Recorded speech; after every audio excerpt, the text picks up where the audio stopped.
Are stimulus checks going to be sent out immediately, everybody? Well, here's the latest developments on that. Many of you guys are wondering what the new timeline is for the next round of stimulus checks. Well, there have been several new changes to President Biden's fourth stimulus bill, so you want to watch to the end of the video to find out if you're eligible for the fourth stimulus check.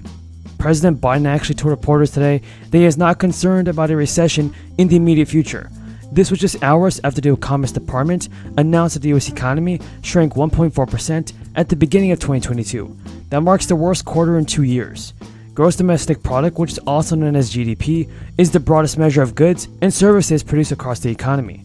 The Commerce Department has said that the gross domestic product shrank by 1.4% on an annualized basis in the 3-month period from January to March. Economists expected the report to show the economy had expanded by 1.1%, but instead, it marked the worst performance in the spring of 2020, when the US economy was still deep in the recession. When asked about how concerned he is about the prospect of a recession given the GDP report, President Biden said, "I'm not concerned about recession.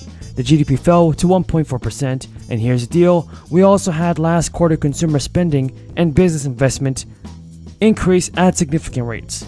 President Biden also stated, "We're in a situation where we have a very different view than Senator Scott of Republicans that want to raise taxes on the middle-class families and want to include half of small business owners." The president was referring to a tax plan rolled up by Senate Republican Rick Scott, which the advisor said would increase taxes on millions of middle-class Americans and would phase out Social Security and Medicare. Senator Scott rolled out the plan in February, calling it the 11-point plan to rescue America. Now, this proposes raising income tax on Americans. Now, Mitch McConnell has actually shut down the Scott's proposal, and McConnell said Republicans will not have the proposal as part of our agenda, a bill that raises taxes on half the American people. The GDP numbers also come after inflation numbers released early this month revealed a new 4-decade high in March, as the world crisis fueled rapid price gains for oil and gas. The Consumer Price Index rose 8.5% in March from a year ago, according to the Labor Department. That was released early this month. Now, the CPI, which measures a levy of goods ranging from gasoline and healthcare to groceries and rent, jumped 1.2% in 1 month period from January.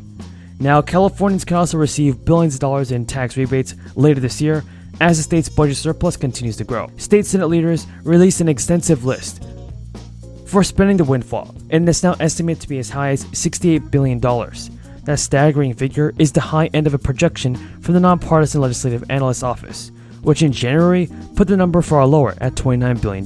At the top of the spending list is a proposal to send $8 billion in payments to taxpayers, a move that the Senate President and the Senate Budget Chair pinched as a way to combat rising costs of energy and consumer goods. The plan would also include rebates to small businesses and nonprofits to help repay federal unemployment debt, along with grants that could actually be used to offset new costs from a state supplemental crisis leave program. The rebate proposal is reminiscent of the Golden State stimulus checks the state mailed out last year. Meanwhile, Governor Newsom has proposed an $11 billion relief package to offset rising gas prices. The governor is expected to reveal an updated state spending plan next month, and that's good news.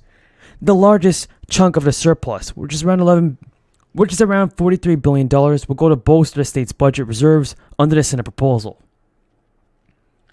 The Senate proposal also calls for large increases in education spending.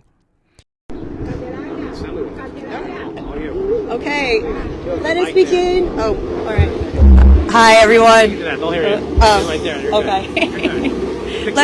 Okay. Let us begin with the Pledge of Allegiance. Okay.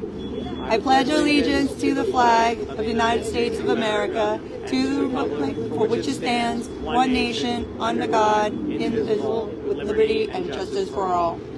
Okay. Thank you, Assemblywoman. You're welcome. I appreciate it. I think we have remarks from Mr. Thomas Lechner. Yep. Thanks. Mr. Lechner, thank you so much. Yeah, thank you. Say when actually. You'll speak for a second, but first of all, let me just say hi, everyone. I'll say we're in Hackensack. Very happy to be here today.